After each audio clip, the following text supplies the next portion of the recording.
Hi guys, and today we are with Dennis. Hello Dennis. Oh, It's nice meeting you today here. likewise. Today our topic gonna be from Greenland to Norway, a filmmaker's journey.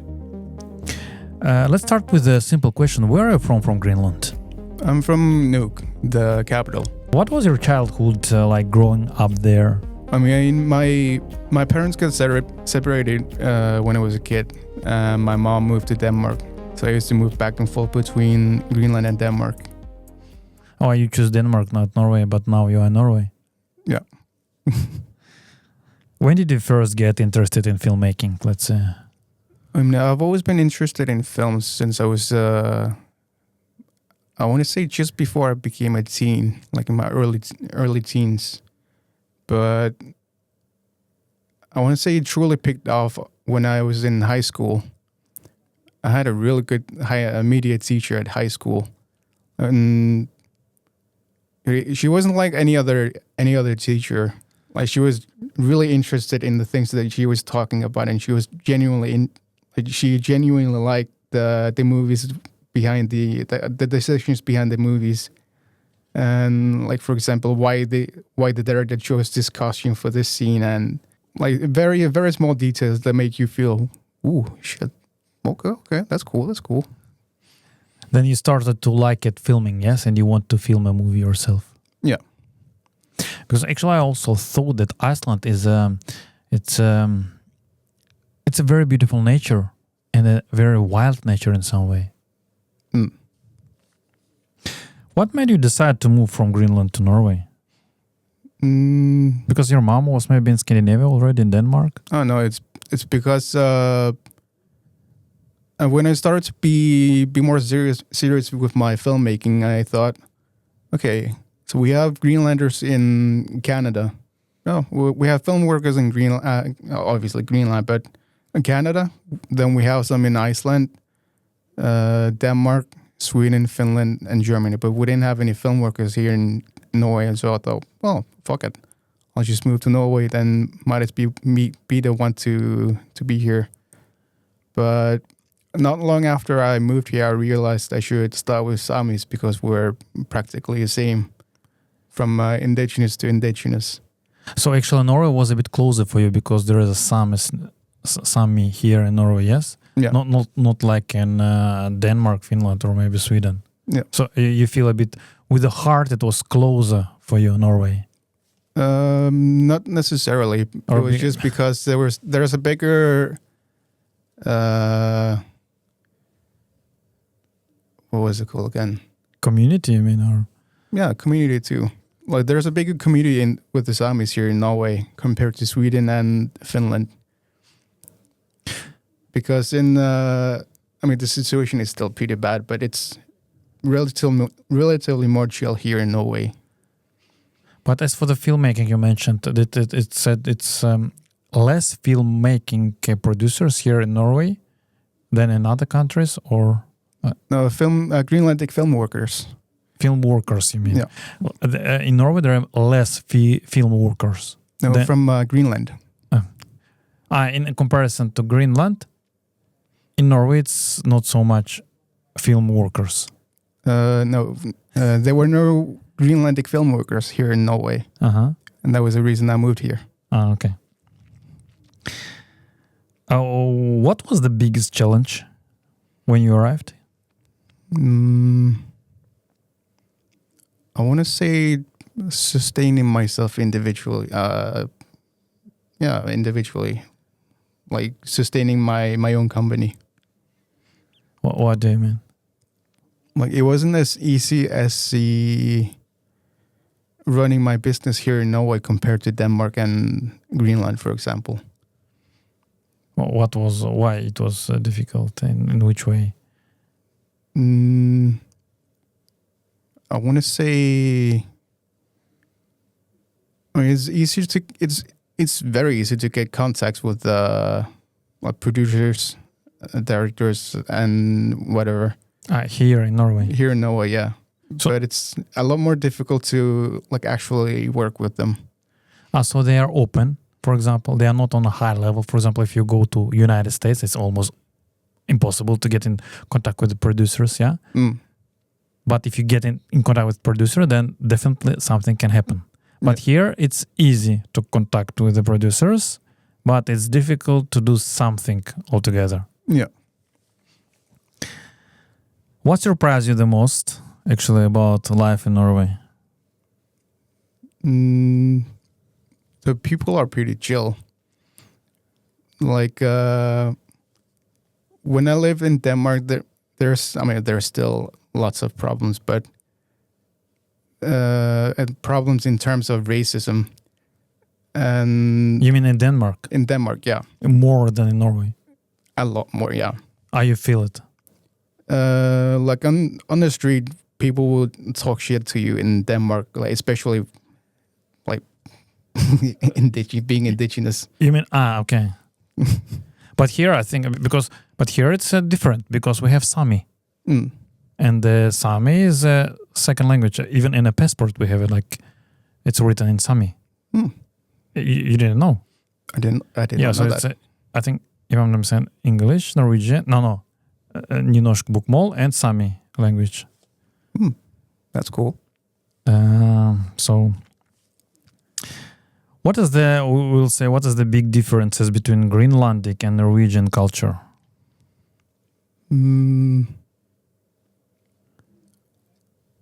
I think the most prominent one is that the public transport. Like people would sit next to each other in Greenland. Here, people avoid each other. They try to connect with each other in Greenland. Not necessarily. I mean, there are some people that do that, of course, but we sit wherever there's room. And it's a lot easier to get into communities in Greenland, and because we welcome people, even if they just arrived, we will introduce to people here and there. Then they're automatically friends with everyone. While here, it's more individual and difficult to get into groups unless you've known them before. How long you're living, by the way, in Norway? Here already? 3.5 years, give or take. And let's say in Scandinavia? In total? Yeah. No idea. So because I moved back and forth between Greenland so and Denmark. all your life you're actually coming and back in Denmark, Norway, and yeah? I mean, I've been in Denmark, obviously, Norway, Sweden, and Finland before, but it was my first time living in Norway. And for now, how do you feel? Do you you belong to Greenland or Norway today? Greenland. Still Greenland, of course, because that's why it's a rhetorical question, actually. How do people in Norway react when you tell them you are from Greenland? Without exception, the first thing everyone says is that they have never met anyone from Greenland, and it's not a compliment that they think it is, and I forgot the right words for it, but it feels like that we've always been invisible. But actually, it is when I met you for the first time as well. I said, "Oh, Greenland." Greenland, yeah, it's not so much common to see Greenland people here in Norway. Yes, it is. Just maybe it's not a correct word, but hype around the Greenland the last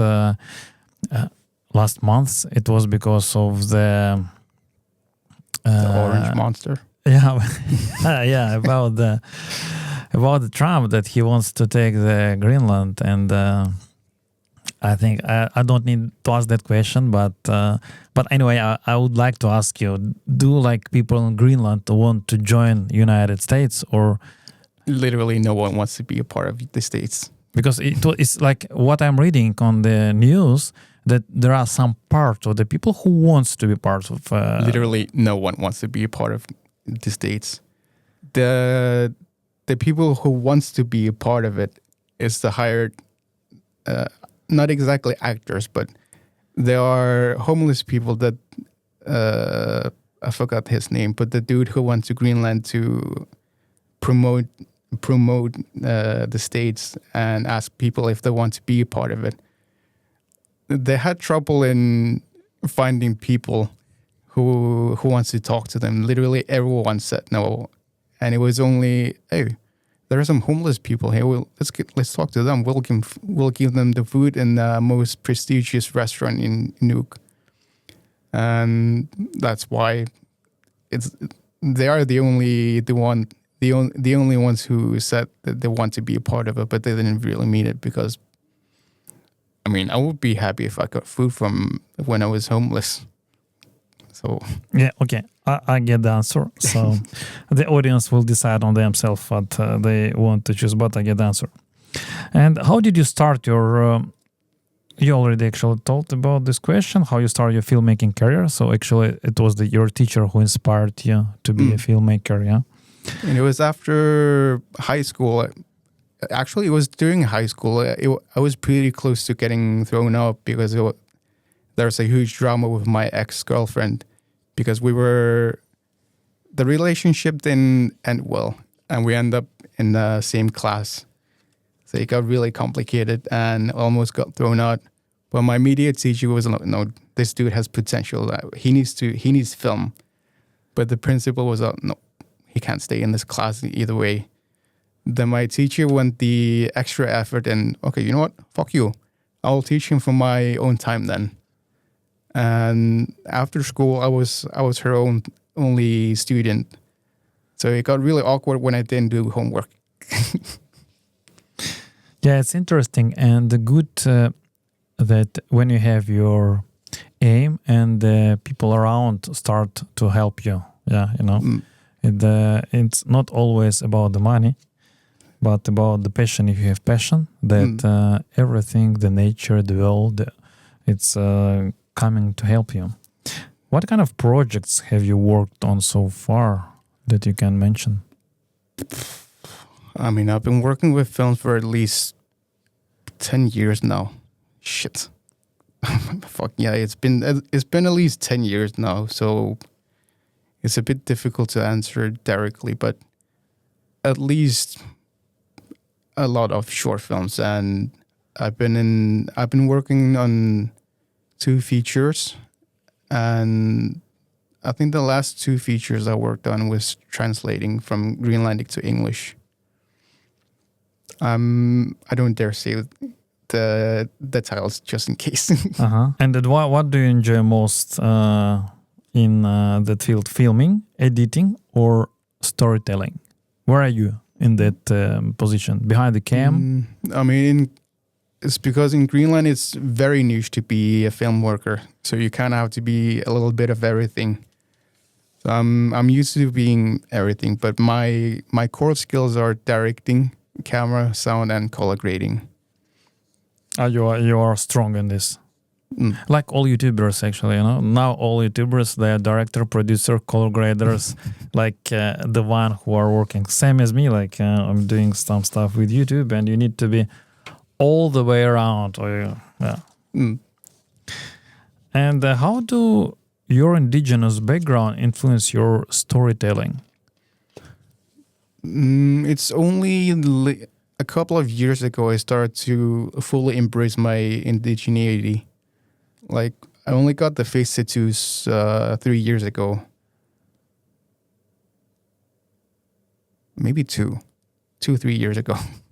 Well, I mean, these tattoos that are on a face. Yeah. What's the meaning, by the way, on them? I mean, the ones on the sides are raven eyes to help me see into the spiritual world. Ravenous. These ones for my soul to transition in a smoother way. And the ones here, they are okay, I see it there. To borrow air from the air spirit to help me breathe better. Because I have asthma. So it just makes sense. Okay, it makes sense. So you also, you are a spiritual person, as you can see. Do you like to meditate, or do you meditate? I'm not meditating as much as I used to, but I still do sage at home. But is it help? Does it help you to be inspired maybe by some ideas, or?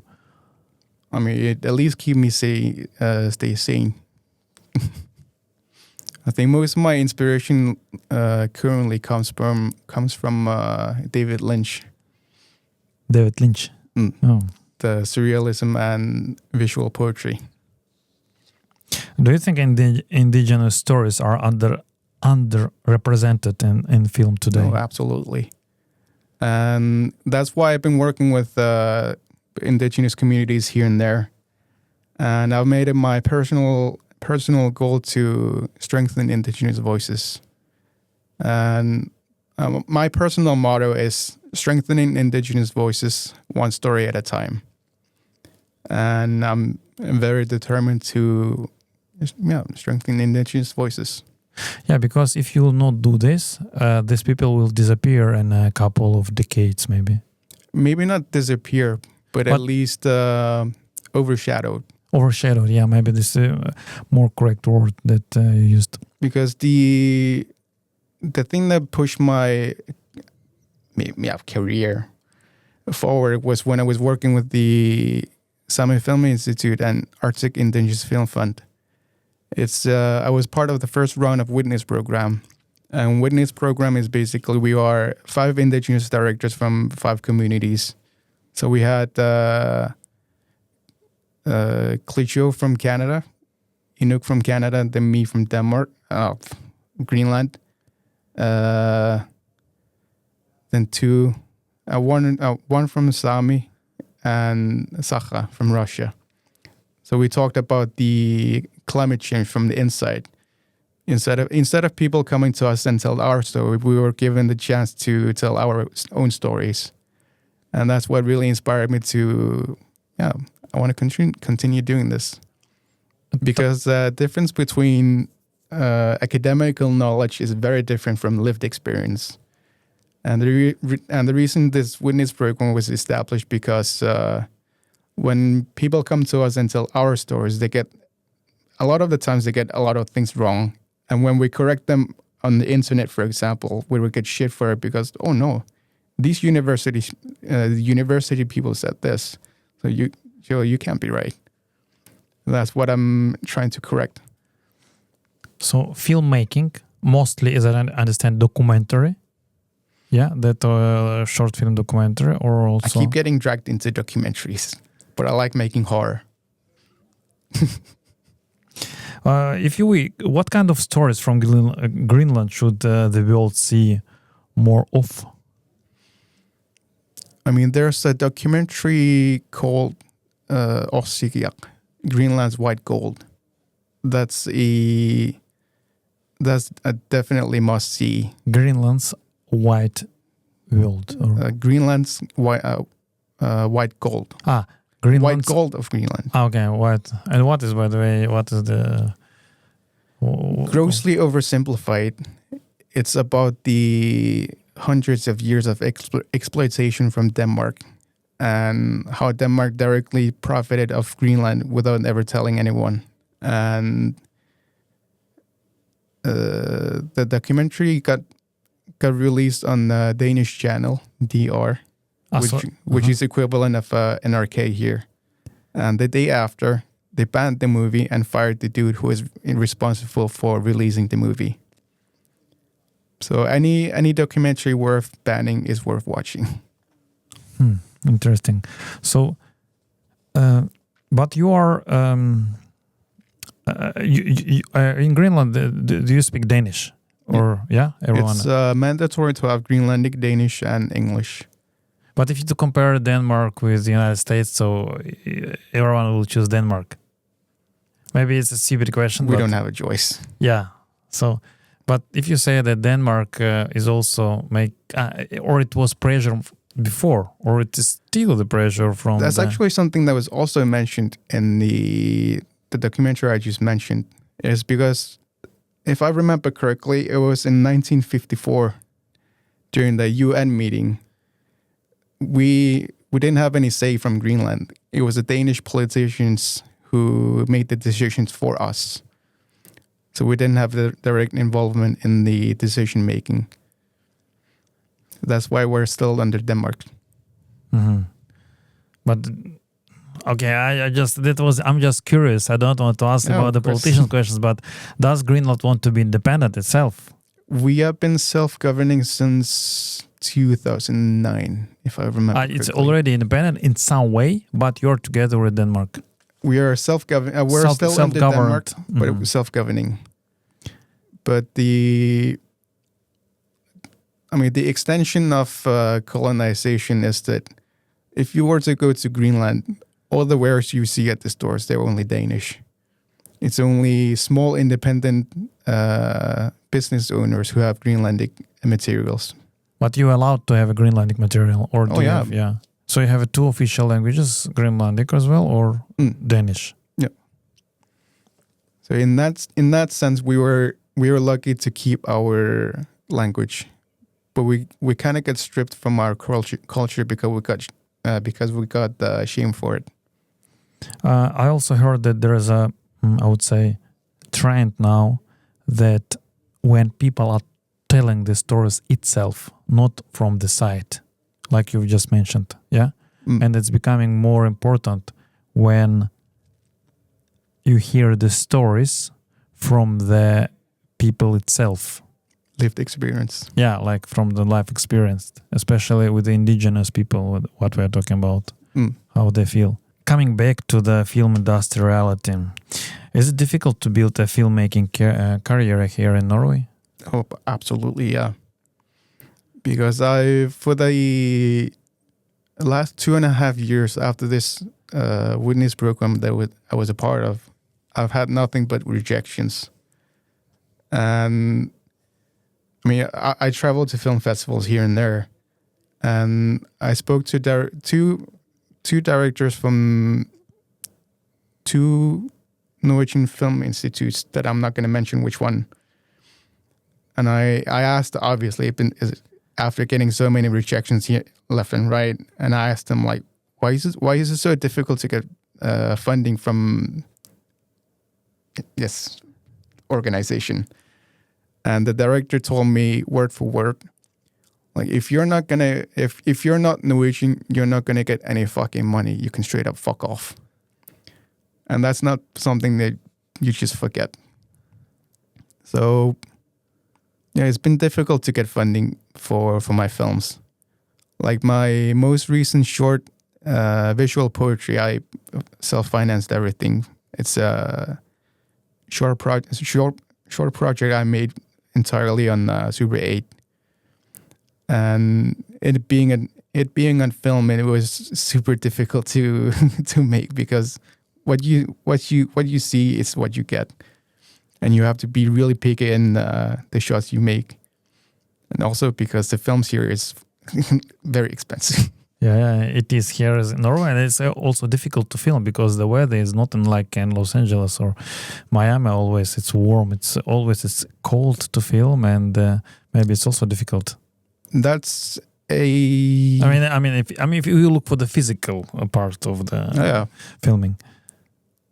I mean, the weather is more unstable in Greenland. Let's just put it like that. Okay, in Greenland, it's very stable here. In comparison to this, I'm talking about the cold weather. But I mean, this is Greenlandic summer now, late March. In this way, And do you think that it's possible to succeed without big connections or network?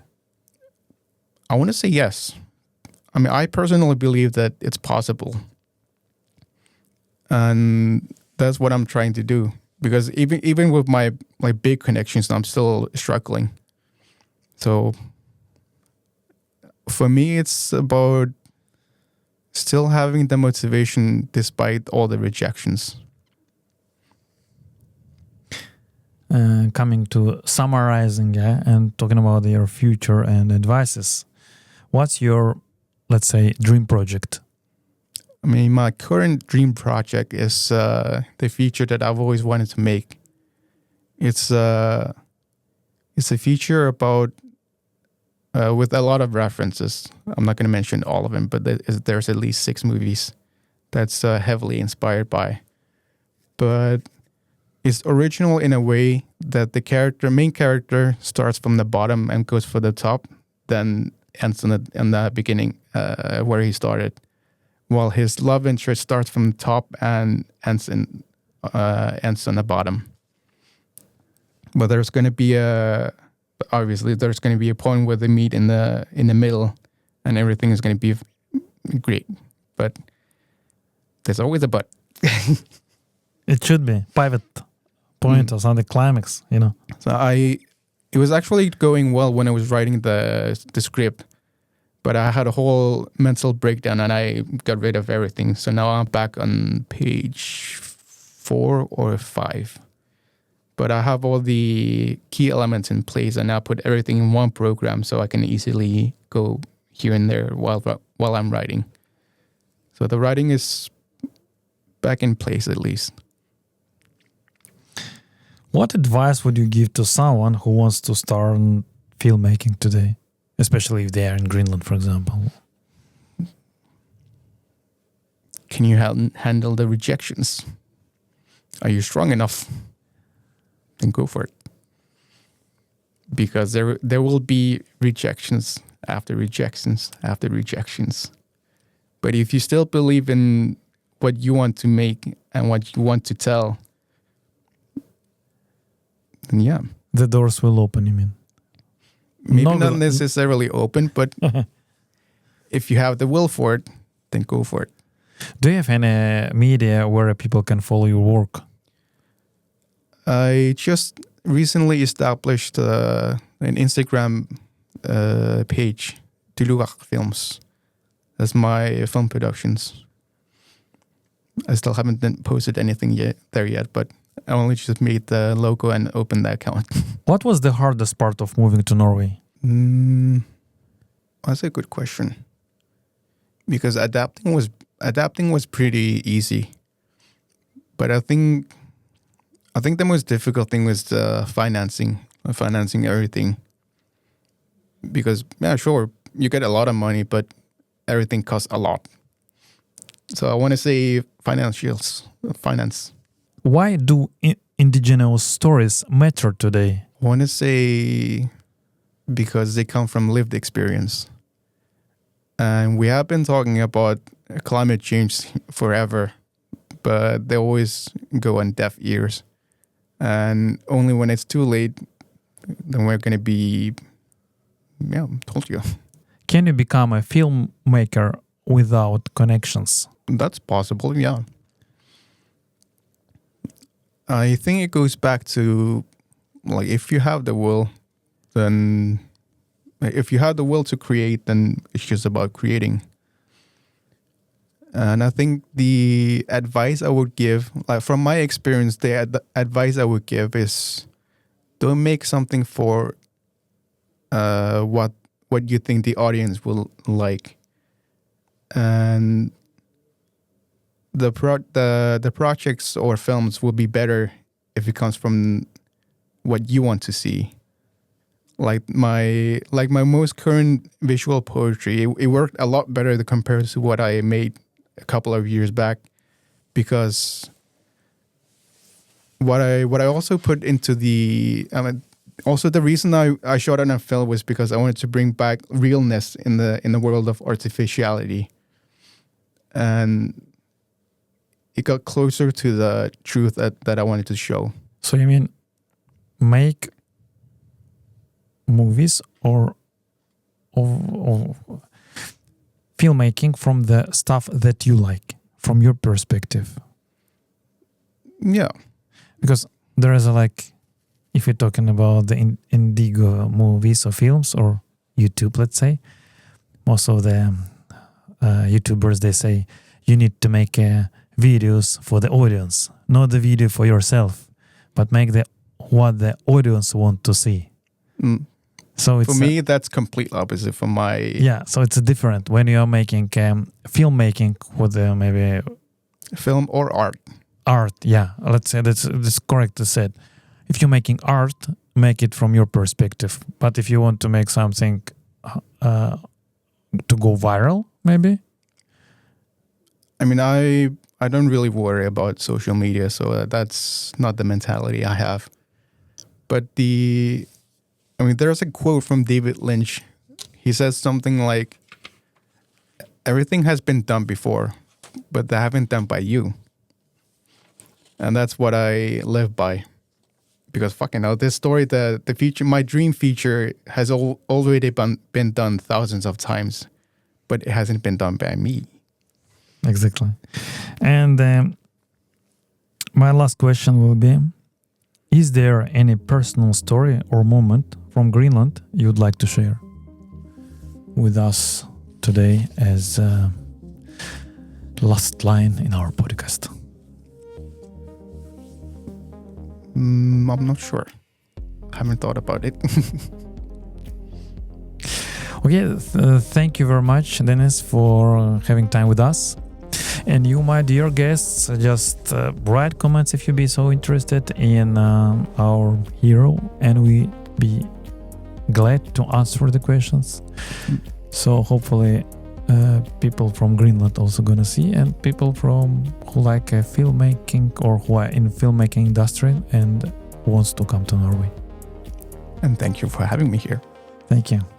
Bye.